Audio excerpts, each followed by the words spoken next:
వీరితో పాటుగా విజయవాడ నుంచి మనతో ప్రత్యక్ష ప్రసారం ద్వారా చర్చలో పాల్గొనడానికి పీసీసీ ప్రధాన కార్యదర్శిగా రాజీనామా చేసినటువంటి శ్రీ అంబటి రాంబాబు గారు కూడా కాసేపట్లో మనతో చర్చలో పాల్గొనడానికి వస్తారు. చర్చను ప్రారంభించే ముందు ఈ ఘడిలో ఉన్నటువంటి వార్తా విశేషాల్ని ఒకసారి చూద్దాం.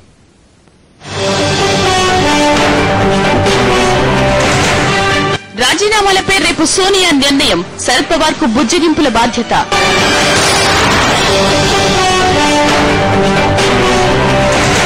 112కు పెరిగిన ఎమ్మెల్యేల రాజీనామాలు, ఫ్యూచర్ వ్యూహంపై కేబినెట్ అంతర్మథనం.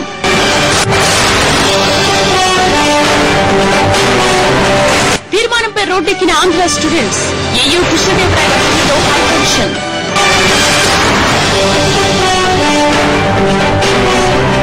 టీడీపీ పోలిట్ బ్యూరోకు హరికృష్ణ గుడ్ బై, నే సమైక్యవాదిని అంటున్న బాలకృష్ణ.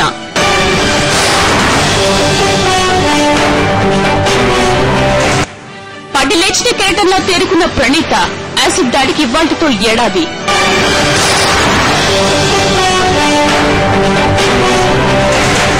పీస్ నోబెల్ అందుకున్న ఒబామా, బాధ్యత పెరిగిందంటూ ఎమోషన్. తెలుగుదేశం పార్టీ అధినేత ప్రత్యేక తెలంగాణ విషయంలో గతంలో ఏమన్నారు, ఇవాళ ఏమంటున్నారు అనేది ఒకసారి చూసిన తర్వాత మనం చర్చను ప్రారంభించుకుందాం. వాతావరణాన్ని కాపాడడం కోసం కొన్ని సూచనలు మాత్రం ఇస్తున్న దిశ. విద్యార్థుల పని జరిగినట్టు లాఠీ చేత వెళ్లి మేము ఖండిస్తూ ఇప్పటికి కూడా అవినానిగా పోతున్నారు, అవి కూడా చేయడం మంచిది కాదని ప్రభుత్వానికి డిమాండ్ చేస్తున్న దిశ. ఈ సందర్భంగా చంద్రశేఖరరావు గారిని కూడా నిరవధిక నిరాహార దీక్ష చేస్తున్నాం. దాన్ని విత్డ్రా చేసుకోవడం కూడా మా పార్టీ తరఫున కూడా విజ్ఞప్తి చేస్తున్నాం. నేను అది తెలుగుదేశం పార్టీ చాలా స్పష్టంగా ఉన్నాం. మేము ఎప్పుడో చెప్పాం. ఈ రోజు రాష్ట్రంలో మీరు చూస్తే తెలుగుదేశం కాంగ్రెస్ పార్టీ ఎప్పుడూ మోసం చేస్తూ వచ్చారు, అవకాశవాద రాజకీయాలు చేస్తూ వచ్చారు. తెలుగుదేశం పార్టీ చెప్పింది మేమంతా కూడా చర్చించిన తర్వాత రాష్ట్రంలో కూడా ఒక చర్చనీయాంశం చేసి ప్రజలందరి మనోభావాలు తీసుకున్న తర్వాత ప్రత్యేక తెలంగాణకు తెలుగుదేశం పార్టీ సహకరించాం. దానికి ఒప్పుకోవడం జరిగింది. రాష్ట్రంలో సంభవిస్తున్నటువంటి పరిణామాల మీద పార్లమెంట్ సభ్యులు శ్రీ కావూరి సాంబశివరావు ఏమన్నారో వారి మాటలు విన్న తర్వాత మనం చర్చను ప్రారంభించుకుందాం. వేసిన తర్వాత నిన్న వచ్చిన రిజల్ట్ మనం చూసాము. దాని తర్వాత ఈ రోజు ఆంధ్ర, కోస్తా, రాయలసీమ ఎంపీలు తమ పార్టీ అధినేతతో కలిశారు. వాళ్ళు అసలు కలిసి పార్టీ అధినేతకి ఏం చెప్పుకున్నారు, కలిసిన తర్వాత వాళ్ళ మనోభావాలు ఎట్లా ఉన్నాయి వాళ్ళని అడిగి తెలుసుకుందాం. సాంబశివరావు గారు, ఈ రోజు మీ పార్టీ అధ్యక్షురాలను కలిసిన తర్వాత మీకేమనిపించింది? ఆ మూడు ఎట్లా ఉంది అసలు మొత్తం ఇష్యూ మీద? రాత్రి చిదంబరం గారు ఇచ్చిన స్టేట్మెంట్ కారణంగా రాష్ట్రంలో రాయలసీమలో గాని ఆంధ్రాలో గాని పలుమూలల కొన్ని అనుమానాలు కలిగి వాళ్ళు కొంత ఆందోళనకు గురైనట్టు కనబడుతుంది. వాళ్ళ ఆందోళన మళ్లీ వాళ్ళ శాసనసభ్యులకు చెప్పడం కారణంగా శాసనసభ్యులు కూడా కొంతమంది రిజిగ్నేషన్స్ ఇవ్వడానికి ముందుకు వచ్చారు, లేదా ఇస్తున్నారని చెప్పి విన్నాం. అయితే నాకు సంబంధించినంతవరకు నా అభిప్రాయం, చిదంబరం గారు రాత్రి చెప్పిన విషయంలో కొత్తదనం ఏమీ లేదని, ఇదివరకు జరిగిన ప్రాసెసే వారిని పునరుద్ధరించారని నాకు అనిపించింది. తర్వాత ఈ రోజు ఈ రాజీనామాలు పర్వం ఏదైతుందో, ఒకవైపు అసెంబ్లీలో రాజీనామాలు ఎమ్మెల్యేలు చేశారు, కాంగ్రెస్ ఎమ్మెల్యేలు కొంతమంది చేశారు. లగడపాటి రాజగోపాల్ స్వయంగా ఆయన స్పీకర్ దగ్గరికి వెళ్లి రాజీనామాలు చేశారు. దీని గురించి ఏమైనా ప్రస్తావన మీ పార్టీ అధ్యక్షురాల దగ్గరకు వచ్చిందా? లేదు, మేమెవరూ చెప్పలేదు. నేను చెప్పలేదు. నాకు తెలియదు కూడా. యాక్చువల్ స్పీకర్కి ఆయన ఇచ్చారనే విషయం నాకు తెలియదు. సరే, ఈ రోజు మీరు పార్టీ అధ్యక్షురాల దగ్గరికి వెళ్లి మీరు ఈ విభజనకు సంబంధించి మీరేం మాట్లాడారు? అదే ఈ వాస్తవాలు చెప్పాం. ఈ విభజన అనేది కరెక్ట్ కాదు. ఇంటిగ్రల్ స్టేట్ లోనే అందరూ కూడా క్షేమంగా ఉండడం బాగుంటుంది. ప్రగతి కానీ అన్ని వర్గాలకి న్యాయంగా జరగడానికి ఆస్కారం ఉంది. అర్థంతరంగా కొంతమందిని ఇది మీ రాష్ట్రం కాదని ఒకరోజు చెప్పడం న్యాయం కాదని చెప్పాం. ఇదివరకు అంటే ఈ డెసిషన్ రాక మునుపు కూడా మీరు సమావేశం అయ్యారు కాంగ్రెస్ పార్టీ అధినేత్రి సోనియా గాంధీతో. అప్పుడు ఈ విషయం మీరు చెప్పలేదా? ఎప్పుడది? అంటే ఇది వరకు కోర్ కమిటీ సమావేశానికి ముందు, చిదంబరం స్టేట్మెంట్ కు ముందు కూడా మీరు సమావేశం అయ్యారు కదా కాంగ్రెస్ అహ్మద్ పటేల్ తో కలిశారు, ఏపీఎల్తో. అప్పుడు చెప్పినప్పుడు వాళ్ళ అప్పుడు రియాక్షన్ కి ఇప్పుడు రియాక్షన్ కి ఏమైనా తేడా ఉందా? అంటే ఇప్పుడు సోనియా గాంధీ గారు, అప్పుడేమో అహ్మద్ పటేల్, మొయిలీ గారు. అప్పుడు రియాక్షన్ కి ఇప్పుడు రియాక్షన్ కి ఏమైనా తేడా ఉందండి? అంటే మొయిలీ గారి రియాక్షన్ ఏం లేదు. ఇప్పుడు పార్టీ అధినేత్రిని కలిసిన తర్వాత ఈ ఇష్యూ పైన ఆమె మీకేమైనా హామీ ఇచ్చారా? ఆమె దగ్గర నుంచి మీకు ఏమైనా ఇన్సూరెన్స్ వచ్చిందా? హామీ ఇవ్వలేదు, కానీ మాకు అన్యాయం జరుగుతుందని మేము అనుకోవట్లేదు. మీకు అన్యాయం జరుగుతుందని అనుకోవట్లేదు అంటే ఉమ్మడి రాష్ట్రం ఉంటుందని మీరు ఏమైనా భావిస్తున్నారా? నమ్ముతున్నాను. అదే మాట కొంచెం స్పష్టంగా చేయండి. ఉమ్మడి రాష్ట్రం దానికి ఏ రకమైన ఢోకా ఉండదని నేను నమ్ముతున్నాను. పార్టీ అధినేత తర్వాత మీరు ఆ విషయంలో కాన్ఫిడెంట్ గా ఉన్నారనుకుంటున్నారు? కాన్ఫిడెంట్ గా ఉన్నాను. సో ఇది పార్టీ అధినేత్రిని కలిసిన తర్వాత కావూరు సాంబశివరావు గారు చాలా కాన్ఫిడెంట్ గా ఆయన అంటుంది ఏంటంటే ఉమ్మడి రాష్ట్రంగానే ఆంధ్రప్రదేశ్ ఉంటుంది, విభజన ఉండదని ఆయన కాన్ఫిడెన్స్ వ్యక్తం చేస్తున్నారు. అలాగే రాజీనామాల గురించి మేము మాట్లాడలేదు, తర్వాత పార్టీ అధినేత్రి రేపు మాత్రం మొయిలి మాట్లాడతారని కూడా ఆయన చెప్పడం జరిగింది. Over to you. ధన్యవాదాలు అరుణ. నరేంద్ర గారు, మీరు చూశారు, మీ అధినేత చంద్రబాబు నాయుడు గారు ఏమన్నారో చూశారు, కావు సాంబశివరావు గారు ఇప్పుడు ఏమన్నారో చూశారు. రాత్రి చిదంబరం గారు ప్రకటన తర్వాత మీరందరూ చాలా ఉద్వేగానికి లోనయ్యారు. మీరందరూ కూడా రాజీనామాలు సమర్పించారు. తెలుగుదేశం పార్టీ నుంచి, కాంగ్రెస్ పార్టీ నుంచి, ప్రజారాజ్యం పార్టీ నుంచి అందరూ కూడా రాజీనామాలు చేస్తున్నారు. ముఖ్యంగా ఈ రెండు ప్రాంతాల్లోనూ ఉన్నటువంటి అనుమానాలేమిటి, సందేహాలేంటి, ఆక్షేపణ ఏమిటి, అభ్యంతరాలేమిటి? ముఖ్యంగా ఏంటంటే రాత్రి చిదంబరం గారు అర్ధరాత్రి ఆయన ఒక స్టేట్మెంట్ ఇచ్చారు. 11:30కు ఎప్పుడో మేము రాష్ట్ర విభజన మీద ప్రాసెస్ చేస్తున్నాం, మొదలు పెట్టామని ప్రకటన చేయడం జరిగింది. దీనిలో ఏంటంటే రాష్ట్ర విభజన అన్నప్పుడు ఇప్పుడు గతంలో కూడా ఆంధ్రప్రదేశ్ ఏర్పడినప్పుడు ఎన్నోసార్లు పెద్దలు కూర్చోవటం కానీ వివిధ అంశాల మీద చర్చలు జరగటం, ముందుకెళ్తాం వెనక్కి వెళ్తాం, ఇవన్నీ కూడా జరిగిన తర్వాత ఒక ఆలోచనకి రావడం జరిగింది ఆ రోజు ఆంధ్రప్రదేశ్ ఏర్పడినప్పుడు.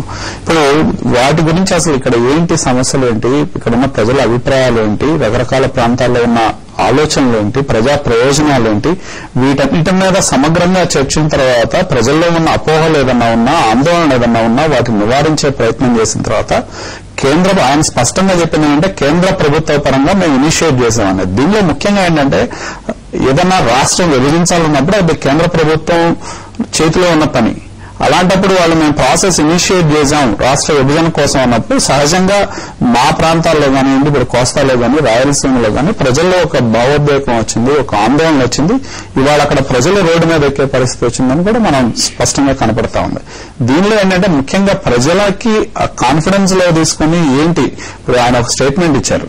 కనీసం ఆయన ఢిల్లీలో స్టేట్మెంట్ ఇచ్చాడు, కానీ వాళ్ళ అసెంబ్లీ జరుగుతా ఉన్నప్పుడు కనీసం ప్రభుత్వ పరంగా దాని మీద ఒక స్టేట్మెంట్ కూడా ప్రభుత్వం ఇట్లా ఈ విధంగా చెప్పారు, లేదా ఇది విధానాలు, లేదా ఆలోచన, ఇది కేంద్ర ప్రభుత్వం యొక్క ఆలోచన, ఇది మా ఆలోచన ఈ విధంగా ఉందనే దాని మీద చెప్పినప్పుడు కొంత చర్చ జరగడానికో, ప్రజల యొక్క అభిప్రాయాలు దానిలో ఇది కావడానికో, ఒక వెంటిలేషన్ రావడానికో ఆస్కారం ఉండేది. ఎక్కడ మీతో చర్చ చేయలేదని, మిమ్మల్ని అందరినీ విశ్వాసంలోకి తీసుకోలేదనేటువంటి మాట, దాని మీద మీ ఆక్షేపణ ఉంది.